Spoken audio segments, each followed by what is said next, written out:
Many videos ago, we first looked at the idea of representing a periodic function as a set of weighted cosines and sines, as a sum, as the infinite sum of weighted cosines and sines. And then we did some work in order to get some basics in terms of some of these integrals, which we then started to use to derive formulas for the various coefficients. And we are almost there. We have figured out a formula for a sub 0. We've figured out a coefficient in general for any of the coefficients on the cosines. And now let's figure out a way to figure out the coefficients on the sines. So how can we do that? Well, we're going to use a very similar technique that we did to figure out the formula for a sub n. What we're going to do is multiply both sides of this equation right over here by sine of nt. So let's do that. So sine of nt. And so if we multiply the right-hand side by sine of nt, that means we're going to multiply every one of the infinite terms by sine of nt. So sine of nt, sine of nt. I think well, this is always a little time consuming, but I'll get there. Sine of nt, sine of nt, sine of nt, sine of nt, sine of nt. And of course there's these dots, so we're just showing in general, we're taking each of these terms and multiplying by sine of nt. And we'll do it for all of the terms. We're going to keep on doing this on and on forever for an infinite number of terms.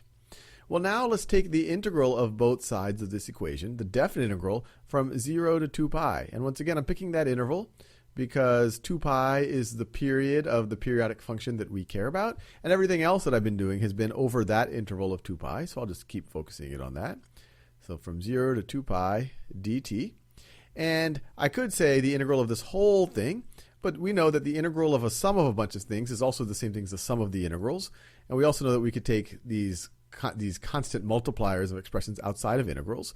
And so this is going to be equal to, if I take the integral of the right-hand side, the definite integral is going to be from 0 to 2 pi dt, 0 to 2 pi dt, 0 to 2 pi dt, 0 to 2 pi dt, we're almost there, 0 to 2 pi dt, 0 to 2 pi dt, and then 0 to 2 pi dt. And I would be doing this for every term in this Fourier expansion.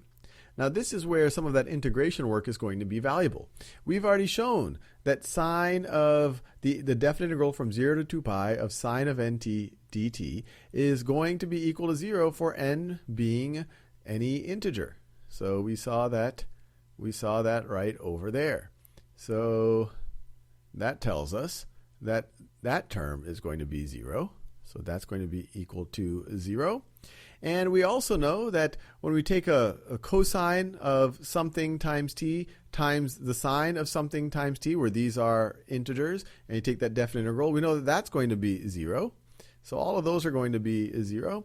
And we also know that when you take the sine of two different coefficients right over, or sine of some integer coefficient times t times sine of some other integer coefficient times t, that these are also going to be equal to 0.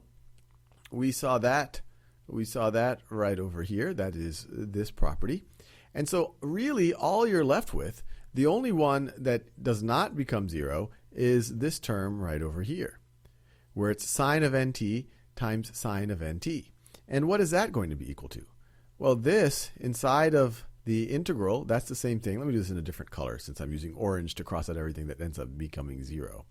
So that is the same thing as the definite integral from 0 to 2 pi of sine squared of nt dt. And I'll do the dt is still there. So I'm just replacing the blue stuff with the sine squared of nt. And we know what that's going to be. We know that when the coefficient on the t is a non-zero integer, that this is going to result in pi. So we know that all of this stuff right over here, let me do that in a different color, we know that all of this stuff is going to evaluate, or actually maybe I should say all of this stuff is going to become pi. So we know that b sub n times pi is going to be equal to this definite integral. Or we could write, let me write it this way, b sub n times pi is equal to, because everything else ends up becoming 0, is going to be equal to 0, the definite integral from 0 to 2 pi, I'll put my dt out here, of f of t times sine of nt, sine of nt dt. And so we could then divide both sides by pi, and we get a little bit of a drum roll. We get b sub n, and actually I could write that, I'll write that in that same blue color. We get b sub n, I'll do it actually right here. b sub n is going to be equal to 1 over pi times the definite integral from 0 to 2 pi, 0 to 2 pi, you have our dt here, you have your f of t here, and then you have your sine nt. So once again, that was pretty straightforward. Now that we knew these properties of integrals, or we knew how to evaluate these integrals that are definite integrals where we're taking of cosine or sine or products of cosines and sines. And using these three formulas, we can now attempt to find the Fourier expansion, the Fourier series, find the coefficients for our square wave.